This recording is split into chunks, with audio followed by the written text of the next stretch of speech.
Hola, muy buenas. Mi nombre es Javier Rodríguez y soy director en RH Pymes. Entonces hoy os quería traer un tema que es una cuestión que nos plantean de forma frecuente de diferentes empresarios.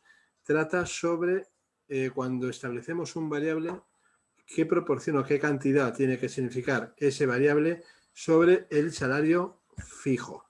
Es decir, si por ejemplo una persona cobra 1.000 euros, el variable, ¿cuánto tiene que ser? Más o menos 100 euros, que sería un 10%, 500 euros, que sería un 50% del fijo, 1.000 euros, que sería un 100%, o sea, 1.000 euros fijos y una posibilidad de 1.000 euros variables. ¿Y cuál es dónde está el equilibrio? ¿Cuál es la cantidad precisa? Entonces, esta pregunta que nos la hacen frecuentemente como os he dicho, diferentes directivos, no tiene una respuesta, digamos, académica o fija o científica, pero vamos a intentar dar algunas pistas y dar algunos consejos de cómo en cada caso la podemos fijar. Nosotros, por la experiencia y por el trabajo que tenemos, la fijamos entre un 8 y un 40%. Es decir, si una persona cobra 1.000 euros, el mínimo que aconsejamos que signifique el variable tiene que ser en torno a 80 euros y el máximo en torno a 400 euros. Por debajo de ese 8% pensamos que no va a ser suficientemente motivador y por encima de esos 400 euros, de ese 40%, pensamos que va a ser excesivo. ¿Y por qué va a ser excesivo? Os lo comentamos, os lo intentamos explicar con el siguiente gráfico. La línea naranja es el vínculo que se genera con la organización y la línea verde es la orientación que conseguimos a la persona hacia la orientación a resultados, hacia la orientación hacia los objetivos. Evidentemente, si el variable es más alto y significa más sobre el fijo, vamos a orientar más a la persona hacia sus objetivos de venta, sus objetivos empresariales o los objetivos que sean.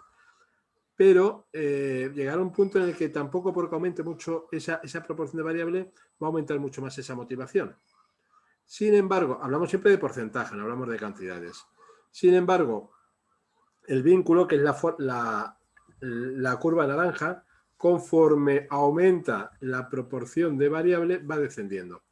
Es decir, conforme tengo la parte variable es más importante en mi salario, yo voy a tener la sensación que soy una especie de autónomo, comisionista, persona poco vinculada a la empresa, donde mis intereses predominan sobre la empresa porque mi variable está vinculada a una serie de objetivos y aquellos objetivos que estén fuera de ese variable poco me van a importar porque no tienen que ver con el salario fijo. Aparte, es claro, la empresa no se compromete conmigo. Es decir, si las cosas van mal y yo no consigo esa venta, no consigo esos objetivos, la empresa no me va a pagar. Por lo tanto, yo me comprometo con la empresa en la medida que la empresa se compromete conmigo. Yo me comprometo con la empresa en aquellos objetivos que me he comprometido a cumplir y que la empresa se ha comprometido a pagarme, no en aquellas otras cuestiones que están fuera de esto.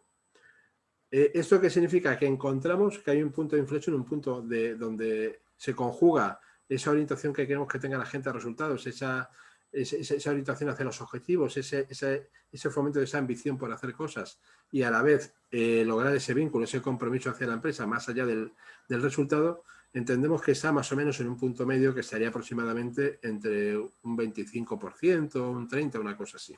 Todo esto son cifras orientativas.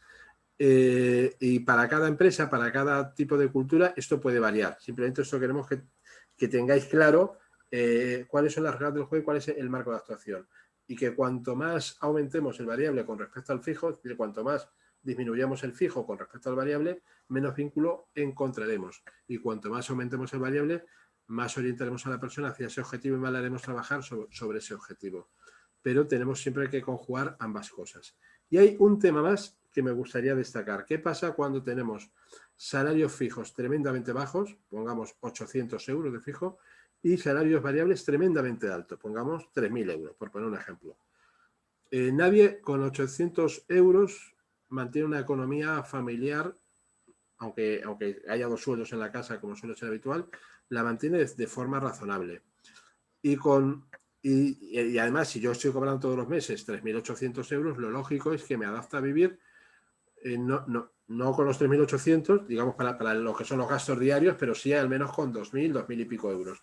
¿Qué pasa cuando llega una situación de crisis como las diferentes crisis que hemos vivido y esos habituales 3.000 euros de salario variable desaparecen? Porque no hay venta, porque hay un cierre por el COVID, en fin, por todas las situaciones que hemos vivido históricamente. Pues esa persona se encuentra con que con los 800 euros no le llega para los gastos mínimos y se produce cierto conflicto. Que la empresa no es responsable porque hay un compromiso y hemos llegado a ese acuerdo. Yo te pago 800 y si hay venta cobras y si no hay venta no cobras. Y estoy cumpliendo con mi parte. Pero aunque digamos legalmente estemos cubiertos desde el punto de vista de gestión del talento, de gestión de las personas, se nos está creando un conflicto, se nos está creando un problema. Tenemos de personas trabajando para nosotros que tienen problemas económicos y eso nunca es bueno. Entonces, por esto siempre recomendamos que haya una proporción razonable entre el salario fijo y el salario variable. Y también recomendamos que siempre existe un salario variable, porque nos parece que orienta mucho más a resultados hacia las personas. Y todo está en encontrar ese equilibrio. Muchísimas gracias y espero que todo lo que hemos contado haya sido de vuestro interés. Y aquí estamos para cualquier otro tema que queréis que hablemos. Gracias.